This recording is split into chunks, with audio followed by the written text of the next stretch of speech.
அதிக நீர் சத்து உள்ள சுரைக்காய் வச்சு நல்லா கமகமன் மோர் குழம்பு எப்படி செய்து பார்க்கலாமா? அதுக்கு ஒரு பாத்திரத்தில் கொஞ்சமாக தண்ணி விட்டுட்டு ஒரு கப் அளவு நான் சுரைக்காய் கட் பண்ணி வச்சுருக்கேன். அதை சேர்த்துட்டு கொஞ்சமாக உப்பு சேர்த்துக்கலாம். சேர்த்துட்டு ஒரு 10 நிமிஷம் மீடியம் ஃப்ளேமில் வச்சு வேக விட்டு எடுத்துக்கலாம்.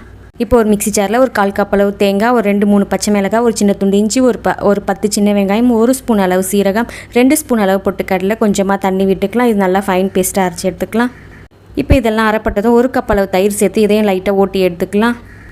இப்போ சுரைக்காய் நல்லா வெந்ததும் நம்ம அடித்து வச்ச மோரையும் சேர்த்து லைட்டாக மிக்ஸ் பண்ணிவிட்டு லைட்டாக ஒரு நுரக்கட்டி வரும். லைட்டாக நுரக்கட்டி வந்தோடனே அடுப்பு அணைச்சிடணும்.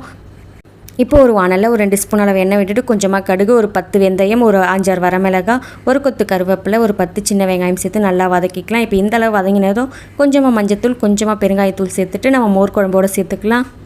இது அப்படியே நல்லா மிக்ஸ் பண்ணிவிட்டு ஒரு தட்டு போட்டு மூடி ஒரு 5 நிமிஷம் மூடி போட்டு வச்சுக்கலாம். இப்போ ஒரு 5 நிமிஷம் கழித்து கொஞ்சமாக கொத்தமல்லி சேர்த்து நல்லா சுட சுட சாதத்தோடு சர்வ் பண்ணுங்கள். செம்ம டேஸ்ட்டாக இருக்கும். இந்த